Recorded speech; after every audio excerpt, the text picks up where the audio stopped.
जय हिंद दोस्तों, मैं अपने YouTube चैनल में आपका बहुत बहुत स्वागत करता हूं। आज हम आप पढ़ने वाले हैं जियोग्राफी, और जिसको हम हिंदी में कहते हैं भूगोल। हाँ, वही भूगोल जो बताता है कि अपने आप में पृथ्वी गोल है। हम सब जानते हैं कि पृथ्वी गोल है। आज कुछ ऐसा जानेंगे कि पृथ्वी गोल तो है, लेकिन गोल क्यों है। पहला तो ये होता है। दूसरा ये पढ़ेंगे कि ये जो पृथ्वी है इसके दो ध्रुव होता है, पहला उत्तरी ध्रुव और दूसरा दक्षिणी ध्रुव। और ये पृथ्वी उत्तरी और दक्षिणी ध्रुव पर चपटी क्यों है, आज इसको हमको जानना है। इसको पहले हम आपको बता देंगे कि जियोग्राफी क्लास हम रोज करेंगे, और जियोग्राफी जब स्टार्ट करेंगे उसमें हम पढ़ेंगे अक्षांश और देशांतर से चालू करेंगे। लेकिन इसके पहले हम बेसिक पढ़ेंगे। बेसिक अगर पढ़े रहेंगे तो हमको आगे चलकर सिलेबस में कोई दिक्कत नहीं होगा। चलिए हम देखते हैं कि पृथ्वी अपने दोनों ध्रुवों पर चपटी क्यों है। जैसा कि आप जानते हैं कि हम मान लेते हैं कि ये हमारा एक पृथ्वी है। क्या? पृथ्वी। इसको हम मान लेते हैं पृथ्वी। अब जैसा कि आप जानते हैं कि जो पृथ्वी है, एक ध्रुव इसका यहाँ पे है और एक ध्रुव इसका यहाँ पे है, और इस बीच वाले हिस्सों को हम बोलते हैं जीरो अक्षांश। क्या बोलते हैं? जीरो अक्षांश, 0 डिग्री अक्षांश। अब देखिए, पृथ्वी तो गोल है, लेकिन इसका दो ध्रुव होता है।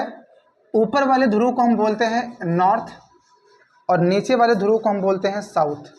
मतलब अगर हम हिंदी में बात करें, नॉर्थ को हम कहते हैं उत्तर और साउथ को कहते हैं हम दक्षिण। तो मतलब एक तो होता है आपका उत्तरी ध्रुव और दूसरा आपका क्या होता है?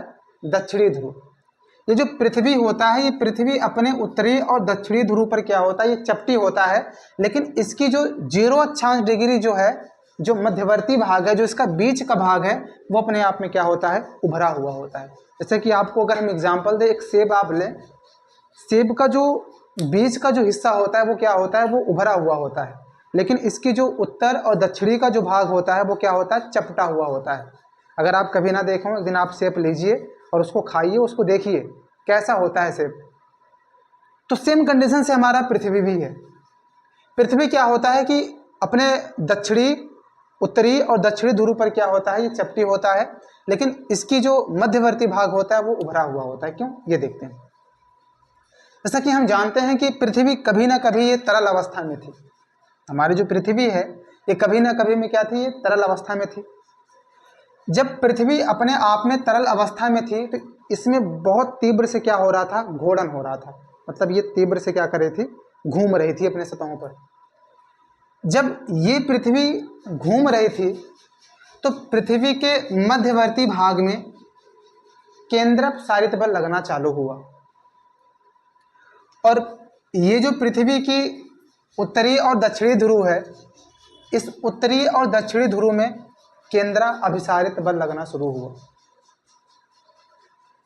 तो जब पृथ्वी के उत्तरी और दक्षिणी ध्रुव में केंद्राभिसारित बल लग रहा था, तो यहां का जो पदार्थ था वो इकट्ठा होकर कहां पर एकत्रित हो गया? पृथ्वी के मध्यवर्ती भाग में। तो जब पृथ्वी के मध्यवर्ती भाग में पदार्थ इकट्ठा हो जाता है, और इस कारण इस पृथ्वी के जो मध्यवर्ती भाग होता है इसमें उभार आता है, और पृथ्वी के उत्तरी और दक्षिणी भाग में क्या होता है?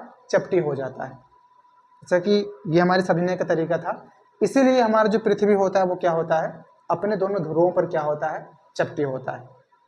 इसको अगर हम आप कह सकते हैं अपने भाषा में कि पृथ्वी कभी ना कभी अपने आप में तरल अवस्था में थी। जब पृथ्वी अपने आप में तरल अवस्था में थी तो तीव्र घूर्णन के कारण इस पृथ्वी पर दो बल लगना शुरू हुआ। एक बल तो था केंद्रापसारित बल, और दूसरा बल हमारा था केंद्राभिसारित बल। केंद्रापसारित बल पृथ्वी के मध्यवर्ती भाग में लग रहा था, और केंद्राभिसारित बल पृथ्वी के उत्तरी ध्रुव और दक्षिणी ध्रुव में लग रहा था।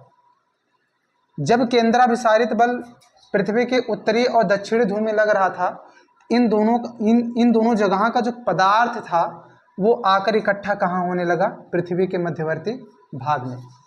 जब पृथ्वी के मध्यवर्ती भाग में जब पदार्थ इकट्ठा होना शुरू हुआ तो इस पृथ्वी के मध्यवर्ती भाग में क्या होता है? उभार होना शुरू हो जाता है।